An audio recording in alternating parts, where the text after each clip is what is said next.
Good morning. നമുക്കിന്ന് NCERTയിലെ 10ാമത്തെ ചാപ്റ്റർ ആയിട്ടുള്ള cell cycle and cell division പഠിക്കാം. Cell cycle and cell division കേൾക്കുമ്പോൾ തന്നെ മനസ്സിലായില്ലേ, ഒരു സെല്ല് വളരുന്നതും അതിൻ്റെ ഡിവിഷനും ഒക്കെയാണ് നമ്മൾ ഇവിടെ പറയുന്നത്. In this chapter we will study cell cycle, M phase, significance of mitosis, meiosis and significance of meiosis. Now let's read the introduction paragraph. Are you aware that all organisms, even the largest, start their life cycle from a single cell? അപ്പോൾ ഒരു single സെല്ലിൽ നിന്നാണ് എല്ലാ ഓർഗാനിസത്തിൻ്റെയും വളർച്ച start ചെയ്യുന്നത്. You may wonder how a single cell then goes on to form such large organisms. എങ്ങനെയാണ് ഒരു single സെല്ലിന് ഇങ്ങനെ ഒരു ലാർജ് ഓർഗാനിസം ആവാൻ കഴിയുന്നത് അല്ലേ? വളരെ വിസ്മയിപ്പിക്കുന്ന ഒരു കാര്യമാണത്. Growth and reproduction are characteristics of cells, indeed of all living organisms. സെൽസുകളുടെ ഒരു പ്രത്യേകതയാണ്, അതിന് വളരാനുള്ള കഴിവുണ്ട്, റീപ്രൊഡ്യൂസ് ചെയ്യാനുള്ള കഴിവുമുണ്ട്. All cells reproduce by dividing into two with each parental cell giving rise to two daughter cells each time they divide. ഓരോ parental സെല്ലും divide ചെയ്യുമ്പോൾ രണ്ട് ഡോട്ടർ സെൽസ് ആയിട്ട് മാറുന്നു. These newly formed daughter cells can themselves grow and divide, giving rise to a new cell population that is formed by the growth and division of a single parental cell and its progeny. അപ്പം ഈ ഉണ്ടായ daughter cells കണ്ടില്ലേ, ഇതിനും divide ചെയ്യാൻ പറ്റും. ഇവരും divide ചെയ്തിട്ട് അടുത്ത രണ്ട് ഡോട്ടർ സെൽസ് ആയിട്ട് മാറും. അങ്ങനെ എന്തു പറ്റും? അങ്ങനെ അവിടെ ഒരു ന്യൂ സെൽ പോപ്പുലേഷൻ ഉണ്ടാവും. ഒരു സെല്ലിൽ നിന്ന് തുടങ്ങിയത് ഇപ്പോൾ അവിടെ ഒരു സെൽ പോപ്പുലേഷൻ തന്നെ ഉണ്ടായി. In other words, such cycles of growth and division allow a single cell to form a structure consisting of millions of cells. അങ്ങനെ ഒരു സിംഗിൾ സെല്ലിൽ നിന്ന് തുടങ്ങി ഒരു സ്ട്രക്ചർ വരെ ഉണ്ടാകാനുള്ള കഴിവാണ് എന്തിനു സഹായിക്കുന്നത്? ഒരു ഓർഗാനിസം അതിൻ്റെ രൂപത്തിലേക്ക് എത്താൻ വേണ്ടി, അല്ലെങ്കിൽ അതിൻ്റെ ജീവിതം, അതിൻ്റെ ലൈഫ് സൈക്കിൾ കംപ്ലീറ്റ് ചെയ്യാനായിട്ട് സഹായിക്കുന്നത്. അപ്പം സെല്ലിൻ്റെ പ്രത്യേകത എന്താണ്? Growth and reproduction. അപ്പം മെയിനായിട്ട് നമ്മൾ ആ പോയിൻ്റാണ് ഇവിടെ നിന്ന് ഓർത്തിരിക്കേണ്ടത്. So next is cell cycle.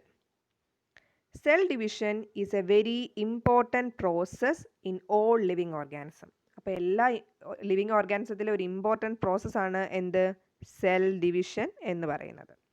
During the division of a cell, DNA replication and cell growth also take place. ഒരു സെല്ല് ഡിവൈഡ് ചെയ്യുമ്പോഴാണ് DNA replicationും സെൽ ഗ്രോത്തും നടക്കുന്നത്. All these processes, that is cell division, DNA replication and cell growth, hence have to take place in a coordinated way to ensure correct division and formation of progeny cells containing intact genomes. അപ്പോൾ ഓരോ സെല്ലിലും cell ഡിവിഷനും DNA റെപ്ലിക്കേഷനും cell ഗ്രോത്തും എല്ലാം തന്നെ ഒരു coordinated വേയിൽ നടക്കണം. എന്നാലേ കറക്റ്റായിട്ടുള്ള ഡിവിഷനും നടക്കൂ. അടുത്ത സെൽസിൽ, പ്രോജനി സെൽസിൽ എത്ര നമ്പർ ഓഫ് ക്രോമസോമാണ് വേണ്ടത്, അല്ലെങ്കിൽ പേരൻറ്റ് സെല്ലിനുണ്ടായിരുന്ന എല്ലാ ഫീച്ചേഴ്സും കറക്റ്റായിട്ട് ഡിവൈഡ് ചെയ്താൽ മാത്രമേ പ്രോജനി സെൽസിന് കിട്ടത്തുള്ളൂ. അതെല്ലാം നടക്കാനായിട്ട് ഈ പറഞ്ഞ കാര്യങ്ങളെല്ലാം കോർഡിനേറ്റഡ് വേയിലായിരിക്കണം നടക്കേണ്ടത്.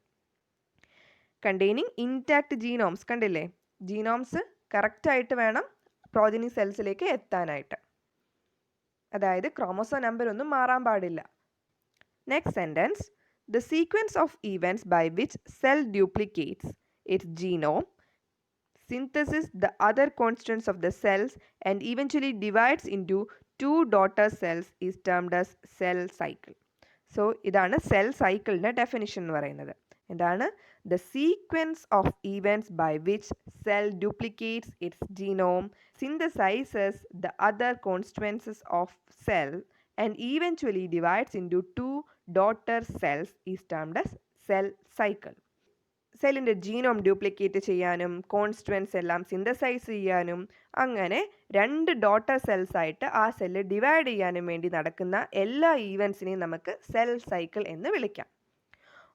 Although cell growth in terms of cytoplasmic increase is a continuous process, the DNA synthesis occurs only during one specific stage of cell cycle. അപ്പം ഈ ഒരു സെൽ സൈക്കിൾ എന്താണെന്ന് ഇപ്പോൾ പറഞ്ഞല്ലോ, സെൽ സൈക്കിളിൻ്റെ ഒരു പ്രത്യേക സ്റ്റേജിൽ മാത്രമേ DNA സിന്തസിസ് നടക്കുന്നുള്ളൂ. എന്നാൽ സെൽ ഗ്രോത്ത് എന്ന് പറയുന്നത് കണ്ടിന്യൂസ് ആയിരിക്കും. അതായത് ആ ലൈഫ് സൈക്കിൾ മൊത്തം തന്നെ സെൽ ഗ്രോത്ത് ഉണ്ടാവും. Cell growth in the sense cytoplasmic increase. സൈറ്റോപ്ലാസത്തിൻ്റെ ആ ഒരു ഇൻക്രീസിനെയാണ് എന്ത് പറയുന്നത്, സെൽ ഗ്രോത്ത് എന്ന് പറഞ്ഞേക്കുന്നത്. ഓക്കെ, മനസ്സിലായോ? The replicated chromosome, that is the DNA, are then distributed to daughter nuclei by a complex series of events during cell division. These events are themselves under genetic control. അങ്ങനെ replicated, അതായത് നമ്മൾ പറഞ്ഞു life സൈക്കിളിൽ ഒരു പ്രത്യേക സ്റ്റേജിൽ ഈ DNA synthesis ഉണ്ടാകുന്നു, DNA റെപ്ലിക്കേഷൻ നടക്കുന്നു, അതായത് DNA സിന്തസിസ് ഉണ്ടാകുന്നു. അതായത് നമ്മുടെ ക്രോമോസോമുകൾ ഉണ്ടല്ലോ സെല്ലിനകത്ത് ന്യൂക്ലിയസിനകത്ത് ക്രോമോസോം ഉണ്ടെന്നറിയാമല്ലോ. ഈ ക്രോമോസോം റെപ്ലിക്കേറ്റ് ചെയ്ത് എന്തുണ്ടാവുന്നു, DNA ഉണ്ടാവുന്നു. അത് സെൽ സൈക്കിളിൻ്റെ ഒരു പ്രത്യേക സ്റ്റേജിൽ നടക്കുന്നുള്ള നേരത്തെ പറഞ്ഞു. അങ്ങനെ റെപ്ലിക്കേറ്റ് ചെയ്ത ക്രോമോസോം, അങ്ങനെ റെപ്ലിക്കേറ്റഡ് ആയിട്ടുള്ള ക്രോമോസോം അഥവാ DNA ഉണ്ടായത് എന്ത് പറ്റുന്നു, 2 ഡോട്ടർ ന്യൂക്ലിയൈ ആയിട്ട് സെപ്പറേറ്റഡ് ആവുന്നു. അതായത് അടുത്ത 2 സെൽസിനും വേണ്ട 2 ന്യൂക്ലിയസ് ആയിട്ട് ആ ഒരു പേരൻ്റ് ന്യൂക്ലിയയ്ക്കകത്തുള്ള DNA സെപ്പറേറ്റഡ് ആവുന്നു. മനസ്സിലായോ? ഇതെല്ലാം തന്നെ ഒരു ജനറ്റിക് കൺട്രോളിലായിരിക്കും നടക്കുന്നത്. അടുത്ത സെഷനാണ് ഫേസസ് ഓഫ് സെൽ സൈക്കിൾ. അപ്പം നമ്മൾ സെൽ സൈക്കിൾ എന്താണെന്ന് കണ്ടു. ഇനി സെൽ സൈക്കിളിൻ്റെ ഓരോ ഫേസുകളിലേക്ക് പോകാം. A typical eukaryotic cell cycle is illustrated by human cells in culture. ഒരു ടിപ്പിക്കലായിട്ടുള്ള യൂക്കാരിയോട്ടിക് സെല്ലിനെ പഠിക്കണമെങ്കിൽ ഹ്യൂമൻ സെൽസ് എടുത്ത് കൾച്ചർ ചെയ്താൽ മതി. These cells divide once in approximately every 24 hours. ഓരോ 24 ഹവേഴ്സിലും എന്ത് പറ്റുന്നു, ഇത് ഡിവൈഡ് ചെയ്യുന്നതായിട്ട് നമുക്ക് കാണാൻ പറ്റും. Human cells. അപ്പം ഹ്യൂമൻ സെല്ല് ഓരോ 24 മണിക്കൂറിലും ഒരു സെല്ല് 2 സെല്ലായിട്ട് ഡിവൈഡ് ചെയ്യുന്നു. മനസ്സിലായോ? However, this duration of life cycle can vary from organism to organism and also from cell type to cell type. Yeast, for example, can progress through the cell cycle in only about 90 minutes. അപ്പം ഇപ്പോൾ പറഞ്ഞ 24 മണിക്കൂർ ആർക്ക് മാത്രമേ ഉള്ളൂ? Human സെല്ലിൻ്റെ കാര്യമാണ് പറഞ്ഞത്.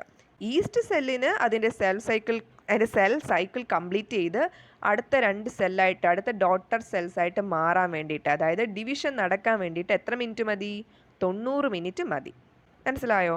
Figure നമുക്ക് പിന്നെ നോക്കാമേ.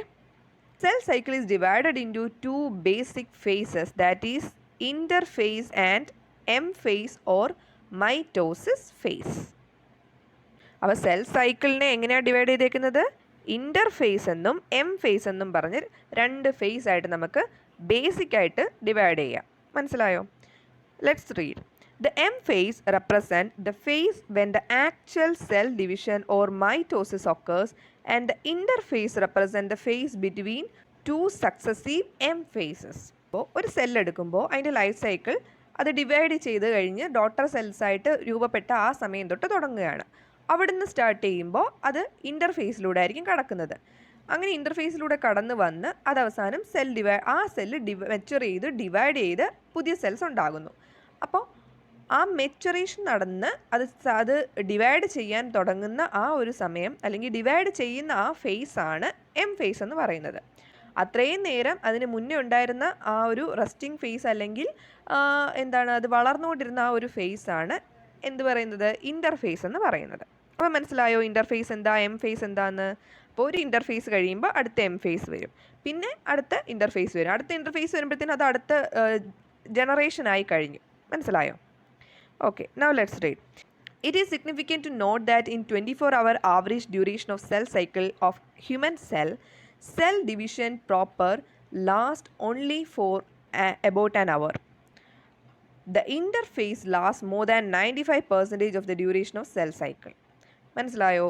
ഈ 24 മണിക്കൂറിൽ സെൽ സൈക്കിൾ കംപ്ലീറ്റ് ചെയ്യുന്ന ഹ്യൂമൻ സെല്ല്, അതിൻ്റെ 24 മണിക്കൂറിൽ അവസാനത്തെ 1 മണിക്കൂർ മാത്രമാണ് ഈ എം ഫേസ് ഉള്ളത്. ബാക്കിയുള്ള 95% എന്താണ്?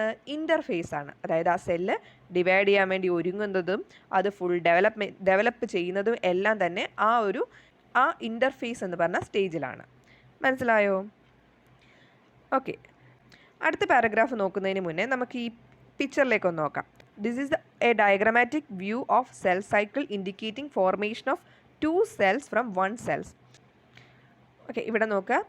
ഇവിടെ ഒരു പേരൻറ്റ് സെൽ ഉണ്ടെന്ന് കരുതുക. ആ പേരൻറ്റ് സെല്ല് ഡിവൈഡ് ചെയ്ത് 2 ഡോട്ടർ സെൽസ് ഉണ്ടായി. ഈ ഡോട്ടർ സെല്ല്, ഒരു ഡോട്ടർ സെല്ല് നമ്മൾ കൺസിഡർ ചെയ്തേ. ഈ ഡോട്ടർ സെല്ല് മെച്യൂർ ചെയ്യുകയാണ്, വളരുകയാണ്. ഇവിടെ ഒരു സെല്ല് നമ്മൾ കൺസിഡർ ചെയ്തേ. ഈ ഒരു ഡോട്ടർ സെല്ല് അത് ഗ്രോത്ത് നടക്കുന്നു, അത് വളരുന്നു. അപ്പോൾ അതെങ്ങനെ വളരുന്നത്? അത് ഇൻ്റർഫേസിലൂടെ. അപ്പോൾ അതിൻ്റെ ലൈഫ് സൈക്കിൾ ഇവിടെയാണ് സ്റ്റാർട്ട് ചെയ്യുന്നത്.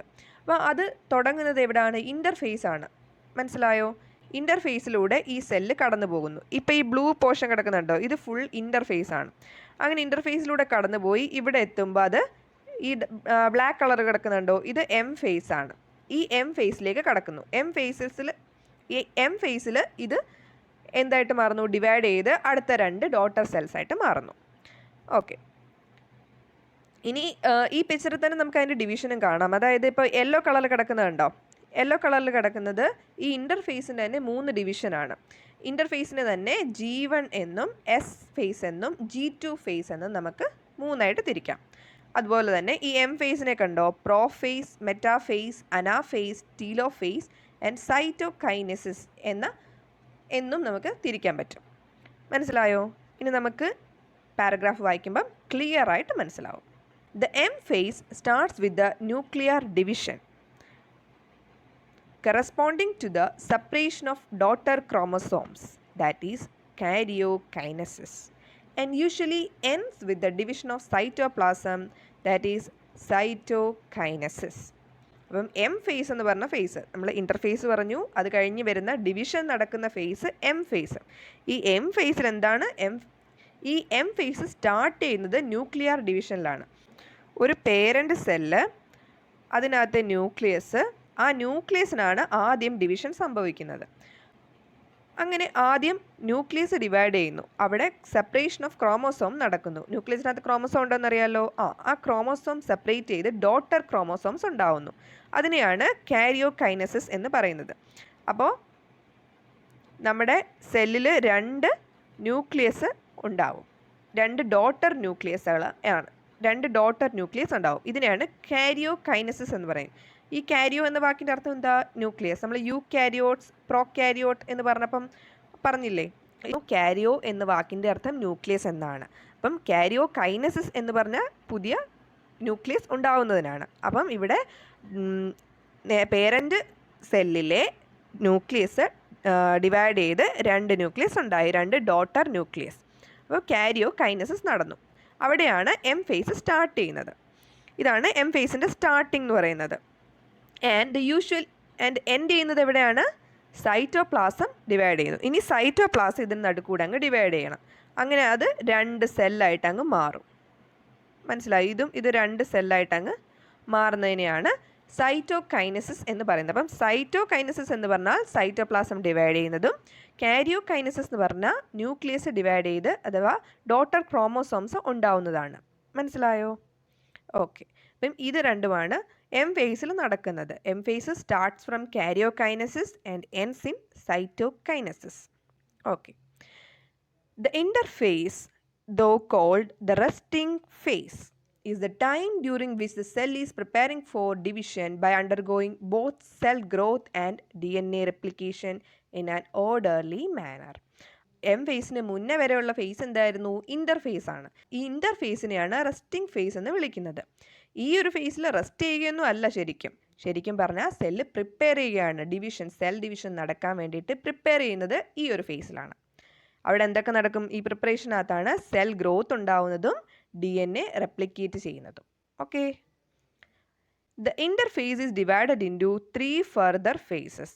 ഇൻ്റർഫേസിനെ 3 ഫർദർ ഫേസസ് ആയിട്ട് തിരിക്കാം. നമ്മൾ പിക്ചറിൽ കണ്ടായിരുന്നല്ലേ?